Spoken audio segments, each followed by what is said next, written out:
ਰਹੇ ਹਾਂ ਕੋਰੋਨਾ ਨੂੰ ਲੈ ਕੇ ਇਸ ਵੇਲੇ ਕੀ ਦਿੱਕਤਾਂ ਨੇ ਕੀ ਸਿੰਪਟਮਸ ਨੇ ਔਰ ਕਿਸ ਤਰੀਕੇ ਨਾਲ ਇਹਤਿਆਤ ਵਰਤੇ ਜਾਣੇ ਨੇ ਲੋਕਾਂ ਨੇ ਕਿਸ ਤਰੀਕੇ ਨਾਲ ਇਸ ਤੋਂ ਬਚਾਅ ਕਰਨਾ ਹੈ ਉਸ ਨੂੰ ਲੈ ਕੇ ਗੱਲਬਾਤ ਅਸੀਂ ਕਰ ਰਹੇ ਹਾਂ ਲਗਾਤਾਰ ਡਾਕਟਰ ਰੋਹਿਣੀ ਮਲਹੋਤਰਾ ਸਾਡੇ ਨਾਲ ਜੁੜੇ ਹੋਏ ਨੇ ਡਾਕਟਰ ਨੇ ਗ੍ਰੇਸ਼ੀਅਨ ਹਸਪੀਟਲ ਤੋਂ ਡਾਕਟਰ ਰੋਹਿਣੀ ਮਲਹੋਤਰਾ ਉਹਨਾਂ ਦੇ ਨਾਲ ਅਸੀਂ ਦਰਸ਼ਕ ਵੀ ਜੋ ਸਵਾਲ ਪੁੱਛ ਰਹੇ ਨੇ ਉਹਨਾਂ ਦੇ ਵੀ ਉਹ ਜਵਾਬ ਦੇ ਰਹੇ ਨੇ ਇੰਚਾਰਜ ਨੇ ਐਮਰਜੈਂਸੀ ਮੈਡੀਸਨ ਦੇ ਡਾਕਟਰ ਮਲਹੋਤਰਾ ਮੈਂ ਤੁਹਾਡੇ ਤੋਂ ਇੱਕ ਦੋ ਚੀਜ਼ਾਂ ਹੋਰ ਨੇ ਜਿਹੜੀਆਂ ਸਮਝਣੀਆਂ ਚਾਹਾਂਗਾ ਜਿਵੇਂ ਦਰਸ਼ਕਾਂ ਨੇ ਵੀ ਸਵਾਲ ਪੁੱਛੇ ਸੀ ਆਪਾਂ ਕਾਮਨ ਸਵਾਲ ਹੀ ਉਸ ਤੇ ਲੈ ਲੈਂਦੇ ਹਾਂ ਸਭ ਤੋਂ ਪਹਿਲਾਂ ਤੇ ਹੈਗਾ ਜਿਹੜਾ ਪ੍ਰੈਗਨੈਂਟ ਲੇਡੀਜ਼ ਨੇ ਉਹਨਾਂ ਬਾਰੇ ਇੱਕ ਤੇ ਪ੍ਰੈਗਨੈਂਟ ਲੇਡੀਜ਼ ਅਗਰ ਮੰਨ ਲਓ ਹਲੇ ਉਹਨਾਂ ਨੂੰ ਪ੍ਰੈਗਨੈਂਸੀ ਨਹੀਂ ਹੋਈ ਮਤਲਬ ਹਾਲੇ ਡਿਲੀਵਰੀ ਨਹੀਂ ਹੋਈ ਉਸ ਤੋਂ ਪਹਿਲਾਂ ਡਿਊਰਿੰਗ ਪ੍ਰੈਗਨੈਂਸੀ ਕੀ ਉਹ ਆਪਣੀ ਜਿਹੜੀ ਵੈਕਸੀਨ ਹੈ ਉਹ ਲਗਵਾ ਸਕਦੇ ਆ ਜਾਂ नहीं?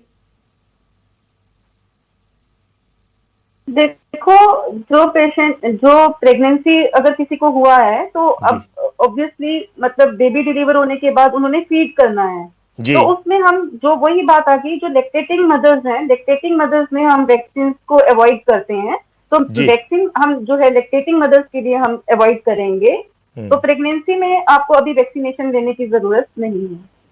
ठीक है एक कॉलर जुड़े ने मैडम पटियाला तो साडे नाल रघुवीर जी की पूछना चाह रहे हो? सत श्री अकाल सर जी।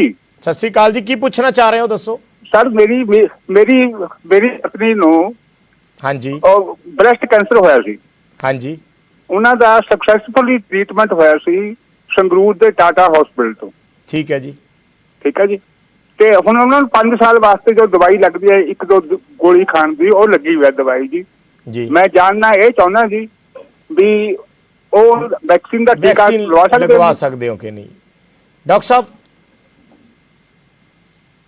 मेरे को क्वेश्चन नहीं सुनाई दिया डॉक्टर साहब संगरूर कॉलर ने पटियाला तो जुड़े ने इन्हां दी वाइफ नूं ब्रेस्ट कैंसर होया सी उस तो बाद उन्हां दा सक्सैसफुली ट्रीटमेंट हो गया 4-5 साल दे लई जिहड़ी उन्हां ने एक मेडिसिन लैनी हुंदी है वो लै रहे हैं वो पूछना चाह रहे हैं कि वैक्सीन लगवा सकते हैं कि हाँ जी बिल्कुल वो वैक्सीन लगवा सकते हैं उसमें कोई वैक्सीन के लिए उसका कोई कॉन्ट्राइंडिकेशन नहीं है तो वो अपनी वैक्सीनेशन लगवा सकते हैं। थैंक यू मैडम जी बहुत सारे सवाल ने मैडम इस तरीके दे ज्यादातर क्योंकि हुण वैक्सीनेशन नूं लैके ही ज्यादा जिहड़े सवाल ने वो सामने आ रहे ने लोग पहला तो शुरू दे विच ज्यादा लोकां नूं इस चीज़ नूं लैके डर सी या मन दे विच बहुत सारे खदशे सी पर हुण काफ़ी हद तक लोग जिहड़े ने उन्हां खदशियां चों उभर पाए ने निकल पाए ने एक होर कॉलर साडे नाल जुड़े ने उन्हां दा सवाल लैने जी कितों बोल रहे हो और की सवाल है अपना?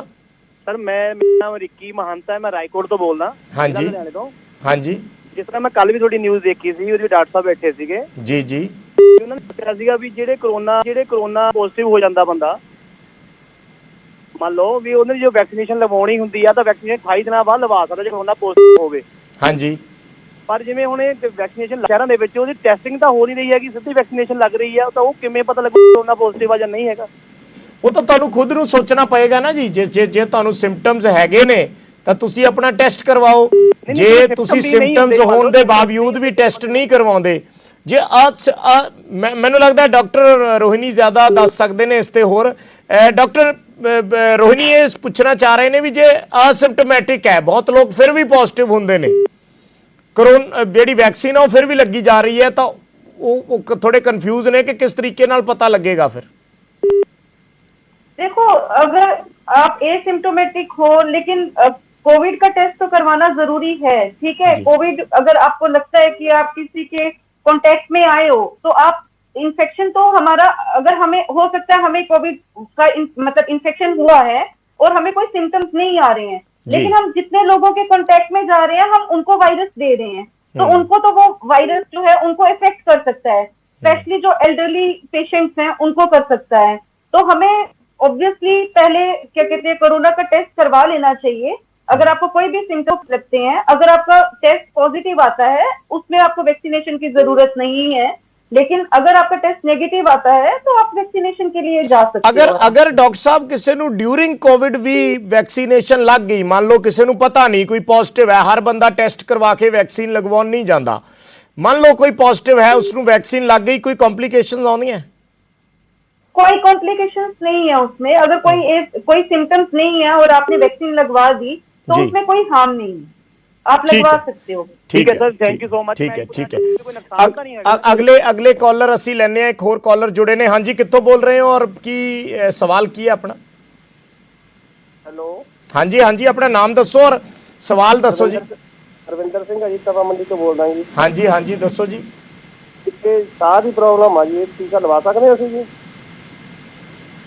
ਡਾਕਟਰ ਸਾਹਿਬ ਹੈਲੋ, ਹਾਂਜੀ, ਇਹ ਪੁੱਛ ਰਹੇ ਨੇ ਕਿ ਸਾਹ ਦੀ प्रॉब्लम है। हाँ जी, देखो, अगर आपको सांस की प्रॉब्लम हो रही है तो सबसे पहले आपको अपना ऑक्सीजनेशन लेवल चेक करना है।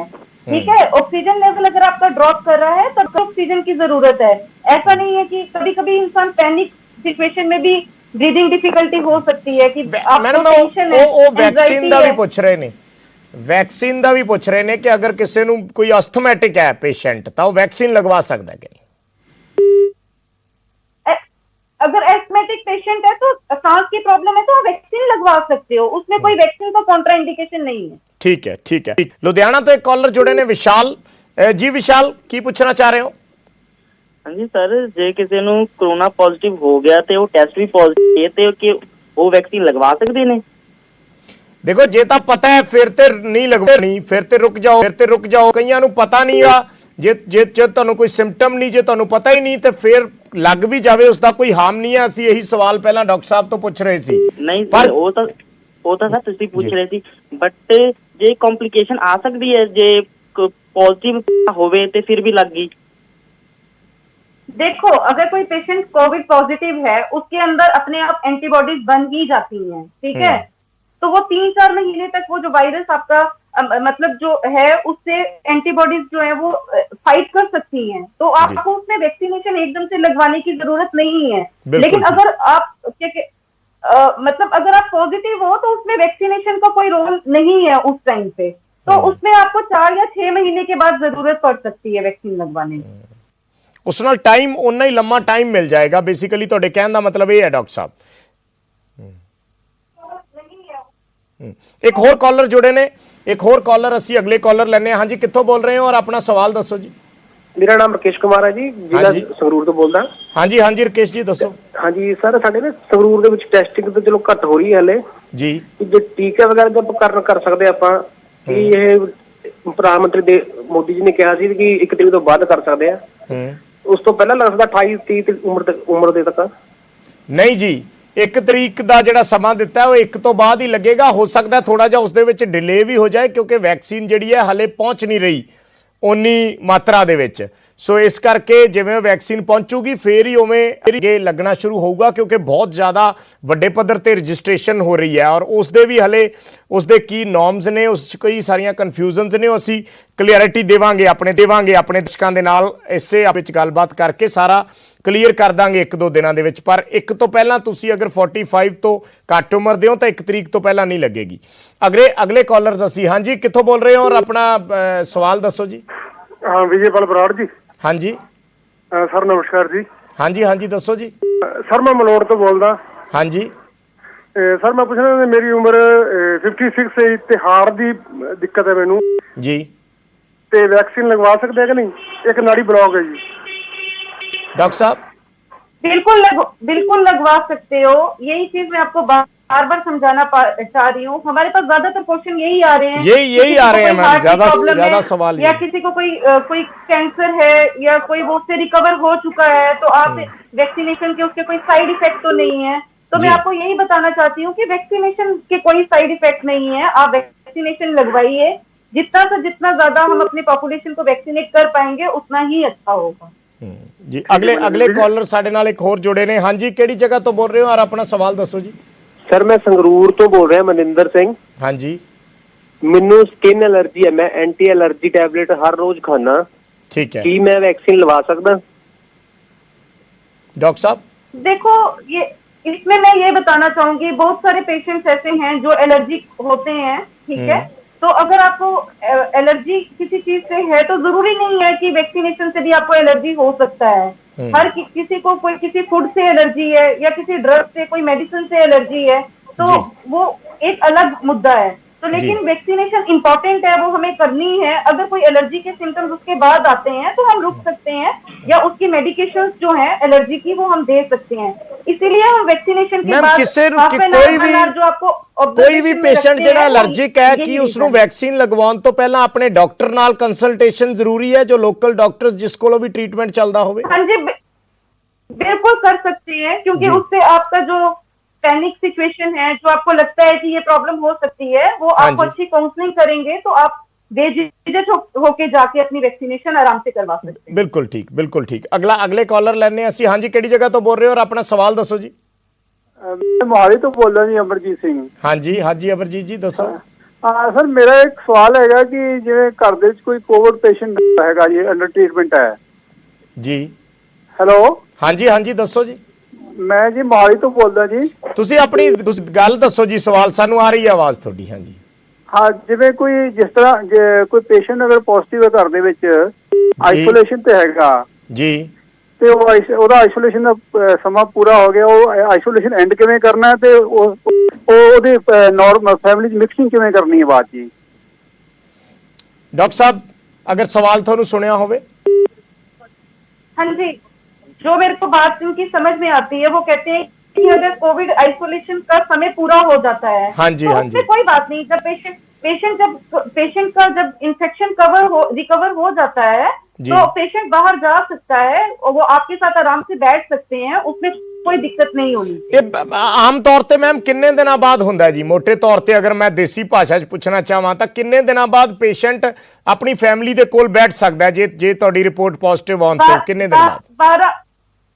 12 से 14 दिन तक आप आइसोलेट कर सकते हो प्रॉपर उसके लिए। ठीक है, उस तो बाद इन्फेक्शन का खतरा नहीं रहिंदा 14 दिन बाद किसी दूसरे नूं? हाँ जी। कई बार मैम रिपोर्ट पॉजिटिव ही रहिंदी है, रिपोर्ट नेगेटिव नहीं आउंदी, फिर भी कोई दिक्कत नहीं है? रिपीट कर दीजिए प्लीज। मैम कई बार रिपोर्ट जिहड़ी है, बहुत पेशेंट जिहड़े हैगे ने 14 या 15 दिन बाद अपना टेस्ट करवा लेंदे ने। हर कोई नहीं करवाउंदा पर बहुत करवा भी लेंदे है। जे रिपोर्ट पॉजिटिव ही रहिंदी है 15 दिन बाद भी, फिर भी तुहानूं आइसोलेट रहने की जरूरत है या तुसीं बैठ सकते हो फैमिली दे विच किसी कोल? देखो, अगर तो पॉजिटिव रिपोर्ट आती है तो थोड़ा टाइम अपने आप को आप और आइसोलेट कर सकते हो, उसमें कोई हानिकारक नहीं है। रादर देन कि आप बाकी लोगों से मिलके वायरस उसमें स्प्रेड हो। ठीक है, लेकिन डेफिनेटली ऐसा कोई इंडिकेशन नहीं है कि आपको 15 दिन के बाद दोबारा से अपना टेस्ट करवाने की जरूरत डेफिनेटली नहीं है। ऐसा नहीं है, क्योंकि आपके एक बार कोविड हो गया तो रिपीट टेस्ट करवा के नेगेटिव रिपोर्ट्स लेना, ये भी बहुत पैनिक है लोगों में, तो वो कोई ऐसा जरूरी नहीं है। चंडीगढ़ तो एक कॉलर जुड़े ने साडे नाल, सरबजीत। हाँ जी सरबजीत जी, की पूछना चाह रहे हो? बराड़ जी की हाल है? सत श्री अकाल। सत श्री अकाल जी, दसो जी अपना सवाल। बराड़ जी, मैं इंपॉर्टेंट गल पुछना चाहुंदा, तुसीं सारे पंजाब च फ्लैश करो ये गल। हाँ जी। भी जेकर कोई पक्की दवाई परमानेंट खांदा है, हाँ जी, कोई शुगर दी, बीपी दी, दौरे दी, कैंसर दी, अदर कोई भी, तां ओनू कोई एक्शन तां नहीं बंदा टीका लवा ले जेड़ा पक्का ही खांदा दवाई? ये क्लैरिटी लियाओ। नहीं, असं तकरीबन रोज ही पूछ चुके हैं जी, एक बार फिर डॉक्टर रोहिणी इस बारे क्लियर कर देंगे बंदा खांदा जी। डॉक्टर साहब बेसिकली एक कॉमन जा सवाल है ये। देखो, अभी इसी सेशन में बहुत सारे लोगों ने ये सेम क्वेश्चन बार पूछे। हाँ जी, हाँ तो मैं बार आपको एक ही बात बोल रही हूँ कि वैक्सीनेशन लगवाने में कोई हार्म नहीं है। चाहे आप बीपी, रादर जो लोग बीपी शुगर की दवाई खा रहे हैं उनको तो डेफिनेटली, वो तो हाई रिस्क पेशेंट्स हैं, उनको तो वैसे ही लगवानी चाहिए, उन्होंने लिए ज्यादा जरूरी हार्म नहीं है इस। हाँ, और ये बात हमने बार इस पे हमने जिक्र पहले भी किया है, तो हमें वैक्सीनेशन करवानी ही चाहिए। जी जी, अगले कॉलर असी लेने। हाँ जी, कित्थों बोल रहे हो और अपना सवाल दसो जी। हेलो, अपना सवाल दसो जी, केड़ी जगह तो बोल रहे हो तुसी? हाँ जी, मैं सिरसा आ रहा हूँ। हाँ जी, हाँ जी, दस। मैं ये पूछना चाहता था कि एक बात बार सुनने को आ रही है, लोग कहते हैं कि जो शुगर के पेशेंट हैं उनको टीका नहीं लगवाना चाहिए, तो इसके बारे में पूछना चाहता हूं। नहीं, असी साडे कोले तकरीबन सवाल यही आए ने जी कि डॉक्टर साहब बैठे ने साडे नाल, हर बार वो यही जवाब दे रहे ने कि कोई भी मेडिसिन सिर्फ शुगर नहीं, बीपी दी या कोई भी उन्होंने लिए तो सगों ज्यादा जरूरी है, क्योंकि वो वाले पेशेंट तो ज्यादा रिस्क ते हुंदे है। सो इस करके उन्होंने लिए बहुत ज्यादा जरूरी है, और जिहड़ी मेडिसिन तुसी लै रहे हो लेंदे रहो, उसका वैक्सीनेशन नाल कोई संबंध नहीं है। सब तो ज्यादा क्वेरीज ही इस चीज दी आ रही ने। ਅਗਲੇ ਕਾਲਰ ਅਸੀਂ ਲੈਣੇ ਆ। ਹਾਂਜੀ, ਕਿਹੜੀ ਜਗ੍ਹਾ ਤੋਂ ਬੋਲ ਰਹੇ ਹੋ ਔਰ ਆਪਣਾ ਸਵਾਲ ਦੱਸੋ ਜੀ। हाँ जी, डिस्ट्रिक्ट मानसा जी। ਹਾਂਜੀ ਹਾਂਜੀ, ਦੱਸੋ ਜੀ ਕੀ ਪੁੱਛਣਾ ਚਾਹ ਰਹੇ ਹੋ। हाँ जी सर, ना मैनू एलर्जी की प्रॉब्लम है जी। ते मैं वैक्सीन लवा सकदा? ਪਹਿਲੇ ਵੀ ਇਹ ਸਵਾਲ ਆਇਆ ਸੀਗਾ ਜੀ, ਇੱਕ ਹੋਰ ਦਰਸ਼ਕ ਜੁੜੇ ਸੀਗੇ, ਉਹਨਾਂ ਦਾ ਵੀ ਇਹ ਸਵਾਲ ਸੀਗਾ ਕਿ ਅਲਰਜਿਕ ਨੇ, ਤਾਂ ਉਸ ਬਾਰੇ ਡਾਕਟਰ ਸਾਹਿਬ ਨੇ ਦੱਸਿਆ ਕਿ ਵੈਸੇ ਤਾਂ ਕੋਈ ਦਿੱਕਤ ਨਹੀਂ ਹੈ ਕਿਉਂਕਿ ਹਰ ਬੰਦੇ ਨੂੰ ਅਲੱਗ-ਅਲੱਗ ਚੀਜ਼ਾਂ ਤੋਂ ਅਲਰਜੀ ਹੁੰਦੀ ਹੈ, ਪਰ ਫਿਰ ਵੀ ਜਿਹੜਾ ਤੁਹਾਡਾ ਕੋਈ ਲੋਕਲ ਡਾਕਟਰ ਨੇ ਜਿਨ੍ਹਾਂ ਕੋਲੋਂ ਤੁਹਾਡੀ ਮੈਡੀਸਨ ਚੱਲਦੀ ਹੈ, ਤੁਸੀਂ ਇੱਕ ਵਾਰੀ ਵੈਕਸੀਨ ਲਗਵਾਉਣ ਤੋਂ ਪਹਿਲਾਂ ਉਹਨਾਂ ਦੇ ਨਾਲ ਕੰਸਲਟ ਕਰਕੇ ਫਿਰ ਲਵਾ ਸਕਦੇ ਹੋ। नहीं सर, वो कहते ने भी असी भी तुसी पहला लवा लो, कोई प्रॉब्लम नहीं हैगी जी। ਡਾਕਟਰ ਸਾਹਿਬ ਜ਼ਿਆਦਾ ਸੇ ਅਲਰਜਿਕ ਪੇਸ਼ੈਂਟ ਨੇ, ਉਹਨਾਂ ਨੂੰ ਸ਼ਾਇਦ ਥੋੜੀ ਜ਼ਿਆਦਾ ਇਸ ਚੀਜ਼ ਨੂੰ ਲੈ ਕੇ ਜਿਹੜੇ ਉਹਨਾਂ ਦੇ ਕੁਐਰੀਜ਼ ਨੇ, थोड़ा जा क्लियर कर दो एक बार। हाँ जी बिल्कुल, देखो ये क्वेश्चन हमें बार बार पूछा गया कि अगर एलर्जी है तो हम वैक्सीनेशन लगवा सकते हैं कि नहीं लगवा सकते जी हैं। जी देखो अभी हमें कभी कभी बीमारी को कंपेयर करना पड़ता है, ठीक है। आपको छोटी मोटी चीजों से एलर्जी हो सकती है, लेकिन इसका मतलब ये नहीं है कि आप कोरोना वैक्सीन उसकी वजह से नहीं लगाओगे, ठीक है। कि थोड़ी सी उसके लिए आपको इचिंग हो जाएगा, थोड़े से आपको फ्लू के सिम्टम्स आ जाएंगे, कोई बुखार आ जाएगा, तो उसमें आपको घबराने की जरूरत नहीं है, क्योंकि वैक्सीनेशन करवाना जरूरी है, ये मैं बार बार बोल रही हूँ। तो हम इसीलिए देखो वैक्सीन लगवाने के बाद हम 1 घंटा पेशेंट को ऑब्जर्वेशन में रखते हैं, जहाँ पे भी वैक्सीन लग रही है वहां पे हम ऑब्जर्वेशन में वो इसीलिए रखते हैं ताकि उनको कोई भी सिम्टम्स अगर उस टाइम पे इमीडिएट मतलब कोई भी सिम्टम्स आते हैं तो हम उसको उसी टाइम पे ट्रीट कर सकें। लेकिन कभी कभी हमें बेनिफिट्स ओवर डाउट्स देखना पड़ता है, तो हम उन डाउट्स को मान के नहीं चल सकते हैं, हमें बेनिफिट देखना है। तो डेफिनेटली हमें वैक्सीन लगवानी चाहिए, ये मैं बार बार बोल रही हूँ, वैक्सीनेशन इज इंपॉर्टेंट। क्योंकि बहुत सारे जे मान लो 100 चों किसी एक पेशेंट ਨੂੰ उस मौके ਤੇ कोई छोटी मोटी प्रॉब्लम हो भी गई तो ਉਹਦਾ मतलब ये नहीं है कि बाकी सारे जिन्ने एलर्जिक पेशेंट ने कोई वैक्सीन नहीं लगवाएगा। बिल्कुल, और अगर कोई छोटी मोटी प्रॉब्लम हो भी जाती है, ऑब्जर्वेशन में रखने का मतलब ही डॉक्टर्स के लिए यही है कि आपको इमीडिएट उसी टाइम पे ट्रीटमेंट मिल जाए, उसी टाइम पे आपको इमीडिएट मैनेजमेंट मिल जाए। और ऐसा कुछ नहीं है कि अभी तक देखो जितने भी पेशेंट्स को वैक्सीनेशन लगी है, कोई भी हमें ऐसे लाइफ थ्रेटनिंग कॉम्प्लिकेशन किसी को अभी तक नहीं हुआ है, कोई भी हमने ऐसी दिक्कत नहीं देखी है। मैं ਤੁਹਾਨੂੰ ਇਹੀ ਪੁੱਛਣਾ ਚਾਹਿਆ ਸੀ ਵੀ ਤੁਹਾਡਾ ਪਰਸਨਲ ਐਕਸਪੀਰੀਅੰਸ ਕਿ ਜਦੋਂ ਦੀ ਵੈਕਸੀਨ ਲੱਗ ਰਹੀ ਹੈ ਕਿੱਦਾਂ ਦਾ ਰਿਹਾ ਕਿ ਸ਼ੁਰੂਆਤ ਦੇ ਵਿੱਚ ਜੋ ਲੋਕਾਂ ਦੇ ਮਨਾਂ ਦੇ ਵਿੱਚ ਡਰ ਸੀਗਾ, ਸੋ ਉਸ ਤਰੀਕੇ ਦੀਆਂ ਚੀਜ਼ਾਂ ਤਾਂ ਮੈਮ ਨਹੀਂ ਨਜ਼ਰ ਆਈਆਂ ਪਿਛਲੇ 1 ਮਹੀਨੇ ਦੀ ਜੇ ਗੱਲ ਕਰੀਏ ਤਾਂ ਜਦੋਂ ਵੀ ਵੈਕਸੀਨ ਲੱਗ ਰਹੀ ਹੈ 1-2 ਮਹੀਨਿਆਂ ਤੋਂ। हाँ जी बिल्कुल, देखो जब से भी वैक्सीन लगना शुरू हुआ है 2-3 महीनों से, जब भी हमारा वैक्सीनेशन शुरू हुआ है, हमने अपने ही हॉस्पिटल में कोई ऐसी कॉम्प्लिकेशन लाइफ थ्रेटनिंग कॉम्प्लिकेशन किसी पेशेंट पे नहीं देखी है। हमारे पास ओल्ड एज पेशेंट्स बहुत सारे आए हैं, 80s में 90 एज के पेशेंट्स ने भी वैक्सीनेशन ली है और किसी में हमने कोई भी ऐसी कॉम्प्लिकेशन नहीं देखी। अभी तक मेरे पास कोई भी ऐसा पेशेंट नहीं है कि जो इमरजेंसी में आया हो जी। हार्डली हमारे पास 2 या 3 पेशेंट्स हैं जो ये करके आए हैं कि हमें फीवर आ गया, मतलब 1 दिन के लिए माइल्ड फीवर, वो सिंपल एक सिम्टोमेटिक ट्रीटमेंट आप पेशेंट को अगर बुखार की दवाई भी देते हो तो उससे भी वो आराम होता है और अगले दिन से वो फिर से ठीक रहते हैं। ऐसा कोई दिक्कत हमने पूरा अपने जितना भी हमने वैक्सीनेशन किया है थ्रू आउट दिस 3 मंथ्स हमने कोई ऐसी प्रॉब्लम नहीं देखी है। ठीक है डॉक्टर साहब, धन्यवाद, बहुत बहुत शुक्रिया साडे नाल जुड़न लई, साडे दर्शकों के सवालों के जवाब देने लई। बड़े अच्छे तरीके नाल तुसी समझाया है या बड़े ठरमे नाल जवाब दिते ने, क्योंकि बहुत सारे लोगों के मनां च खदशे हुंदे ने, शंके हुंदे ने कि किस तरीके नाल अगर कोई इस समस्या दे विच फसिया है तां अज दी डेट च तां किसे नूं कितों भी हल्की जी सुजैशन मिलती है, कितों भी कोई सहारा मिलता है, तो लोग कोशिश करते हैं कि जानकारी जिन्नी ਵੱਧ ਤੋਂ ਵੱਧ ਲੈ ਸਕੀਏ। ਔਰ ਸਾਡੀ ਵੀ ਨਿਊਜ਼ 18 ਪੰਜਾਬ ਤੇ ਅਸੀਂ ਇਹ ਵਾਰ-ਵਾਰ ਕੋਸ਼ਿਸ਼ ਕਰਦੇ ਹਾਂ, ਲਗਾਤਾਰ ਇਹ ਡੇਲੀ ਬੇਸਿਸ ਤੇ ਅਸੀਂ ਇਹ ਜਿਹੜਾ ਪ੍ਰੋਗਰਾਮ ਹੈ ਉਹ ਸ਼ੁਰੂ ਕੀਤਾ ਹੈ ਕਿ ਲੋਕਾਂ ਦੀਆਂ ਜਿਹੜੀਆਂ ਸਮੱਸਿਆਵਾਂ ਨੇ, ਜਿਹੜੇ ਸ਼ੰਕੇ ਨੇ, ਜਿਹੜੀਆਂ ਕੁਐਰੀਜ਼ ਨੇ, ਉਹਨਾਂ ਨੂੰ ਐਡਰੈਸ ਕਰ ਸਕੀਏ। ਇਹ ਵੀ ਇੱਕ ਜ਼ਿੰਮੇਵਾਰੀ ਹੁੰਦੀ ਹੈ ਮੀਡੀਆ ਦੀ, ਕਿਉਂਕਿ ਕਈ ਵਾਰ ਲੋਕ ਮੀਡੀਆ ਸਿਰ ਭਾਂਡਾ ਭੰਨ ਦਿੰਦੇ ਆ ਕਿ ਮੀਡੀਆ ਦੀ ਵਜ੍ਹਾ ਨਾਲ ਸ਼ਾਇਦ ਜ਼ਿਆਦਾ ਜਿਹੜਾ ਪੈਨਿਕ ਹੋ ਰਿਹਾ ਜਾਂ ਕਿਓਸ ਹੋ ਰਿਹਾ, ਪਰ ਮੀਡੀਆ ਨੇ हर पक्ष दिखाना होंदा है। जे किते ऑक्सीजन की कमी है, जे किते ऑक्सीजन प्रोवाइड नहीं हो रही या किते हैल्थ फैसिलिटीज़ प्रॉपर नहीं मिल रही, तो वह भी मीडिया का फर्ज होंदा दिखाना है। पर कई बार वो चीज़ां लोगों के विच पैनिक कर दिंदियां ਕਿਓਸ ਪੈਦਾ ਹੋ ਜਾਂਦਾ ਹੈ, ਲੋਕ ਉਸ ਚੀਜ਼ ਵੱਲ ਭੱਜ ਦੌੜ ਕਰਨ ਲੱਗ ਪੈਂਦੇ ਔਰ ਫਿਰ ਨਜਲਾ ਆ ਕੇ ਉੱਥੇ ਹੀ ਮੀਡੀਆ ਤੇ ਗਿਰ ਜਾਂਦਾ ਹੈ।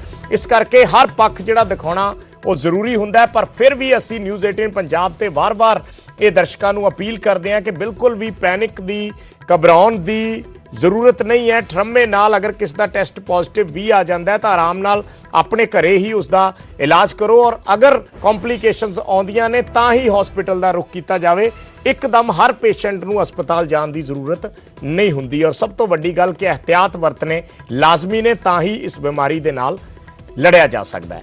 ਇਸ ਖਾਸ ਬੁਲੇਟਿਨ ਦੇ ਵਿੱਚ ਫਿਲਹਾਲ ਇੰਨਾ ਹੀ। ਇੱਕ ਛੋਟਾ ਜਿਹਾ ਕਮਰਸ਼ੀਅਲ ਬ੍ਰੇਕ, ਖਬਰਾਂ ਦਾ ਸਿਲਸਿਲਾ ਲਗਾਤਾਰ ਜਾਰੀ ਰਹੇ।